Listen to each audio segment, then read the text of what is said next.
investigation about that deadly shooting near the CDC and Emory University in Atlanta. The Georgia Bureau of Investigation Joseph White as the suspected shooter. 30 miles away from where the shooting took place. A neighbor who says she knew him well but didn't want to be identified, telling NBC News White had expressed anti-vaccine sentiments to her on multiple occasions and that he told her he believed the COVID vaccine made him sick. Other neighbors say they're completely shocked. I didn't think that it would be someone down the street. It's very unnerving. The shooting broke out around 5 p.m. Friday, sending both the CDC and Emory University into lockdown for several hours. Officials say police heard gunfire inside a CVS pharmacy and that several rounds went into the CDC nearby. Authorities later finding White on the second floor of the CVS building with a gunshot wound. It's unclear if it was self-inflicted or from police. He died at the scene and authorities still don't know the motive for the shooting. Late Friday, authorities announcing the death of 33-year-old DeKalb County police officer David Rose, who was shot while responding to calls of an active shooter. Rose was a father of 2 children with a third on the way and had only graduated from the police academy in March. So responded to the call as he did, as he was trained to do, and he lost his life. And Priya Sridhar joins us from outside the CDC. Priya, what are we hearing from the director of the CDC? Well, Gotti, the CDC director is calling this an attack. In an email to staff, she says they'll all be working remotely on Monday while they conduct a security assessment here before everyone can return to the office. Gotti? Priya Sridhar in Atlanta, thank you. Overseas, Ukrainian President Zelensky is rejecting President Trump's proposal for a land swap with Russia. This comes just days before a planned meeting between Trump and Russian President Vladimir Putin in Alaska. Von Hilliard reports. President Trump tonight facing headwinds ahead of his planned historic meeting with Russian President Vladimir Putin. The meeting will take place in Alaska next Friday and suggesting that Ukraine may have to cede some of its land as part of a peace agreement. There'll be some swapping of territories to the betterment of both, and but we'll be talking about that either later or tomorrow or whatever. But today,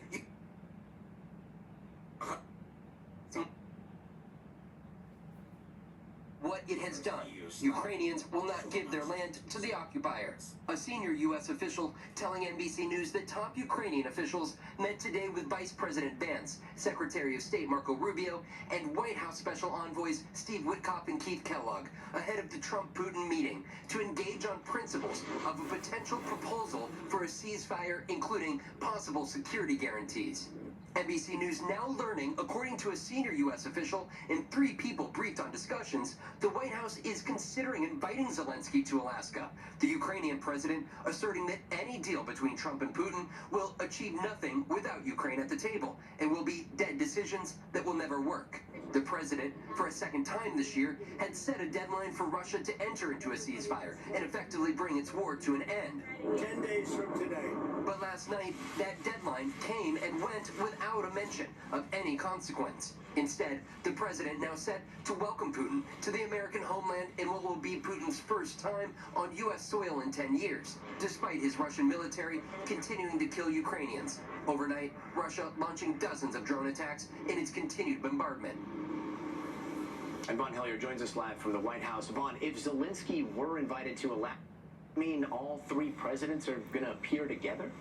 Gotti, it would be a staggering surprise to see all 3 presidents in the same room. Just 2 days clear, Putin said that Ukraine would have to meet certain conditions for him to have a direct meeting with Zelensky. But in his words, Ukraine was far from having met those demands. Gotti? Von Hilliard, thank you. And to the Middle East now, where new images show signs of the Israeli military building up along the Gaza border as Israel faces growing backlash from the international community for its plan to take over Gaza and insufficient food aid in the Strip. Molly Hunter has the latest. As parachutes of aid plunge to the ground in Gaza, a crude and dangerous delivery. Today, an aid crate crushing to death 14-year-old Mohammed Eid. Desperation like this knows no limits. Dozens crowding this balcony before it collapses, unclear how many were injured. We're powerless, says Malak Abu Sita. We're calling on the international community to protect us from Netanyahu. The Israeli Prime Minister's latest plan, a new military push to take over Gaza. The UN calling it a dangerous escalation. Germany taking action, imposing a partial arms embargo. Arab states issuing a joint statement expressing categorical rejection, and Hamas calling it a new chapter in the war of extermination. And in Israel, thousands taking to the streets this weekend. We want to stop the war. We want to bring the hostages home. And we want to stop the suffering of the Gazan people. Today, hospitals in Gaza recorded 11 new deaths, citing malnutrition, according to the Ministry of Health.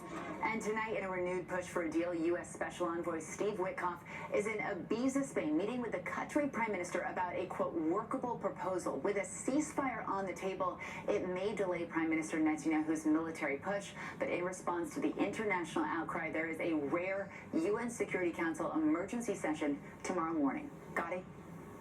Molly Hunter, thank you. And here at home, evacuation orders were lifted as firefighters gained the upper hand in the battle against the Canyon Fire. That's burned some 5,000 acres in Southern California, but CAL FIRE says it is now more than 25% contained.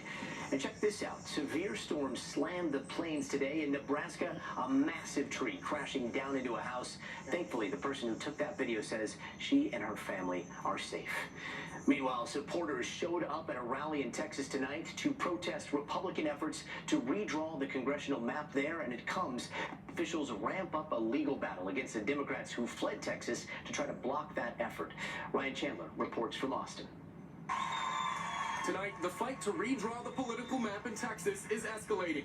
We're never giving up, and we're never been... Rally, redistricting push, and 4 Democrats who fled the state to stop it. We can't do it without you. I know your hearts are with us. Texas Democrats on the run, appearing virtually, as they try to block their Republican colleagues from creating GOP congressional seats. Former Congressman Beto O'Rourke defending his political action group's effort to foot the bill. And slamming Attorney General Ken Paxton after he won a decision to halt them from helping to fund Democrats' expenses. He tried to stop us from raising money to support these Democrats in the fight. He lost. In a new filing, Paxton is asking a California court for the authority to execute civil arrest warrants for Democrats who've left the state. Some appeared alongside Governor Gavin Newsom Friday. He announced California will put a retaliatory redistricting map on the ballot this November. We'll pick up 5 seats with the consent of the people, and that's the difference between...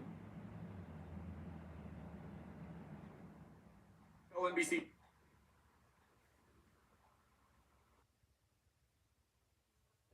Just a matter of when. The chairman of the Texas House Redistricting Committee argues it's not about advantage, it's about... Are you concerned from Democratic states if we pass these... First to begin with. And Ryan joins us from outside the Texas Capitol. Ryan, what is the Democrats' plan to push back?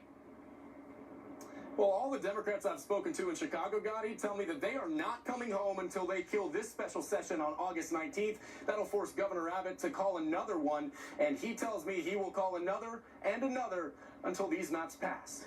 Gotti. Ryan Chandler out in Austin. Ryan, thank you. And tomorrow on Meet the Press, Kristen Welker will have an exclusive interview with Illinois Governor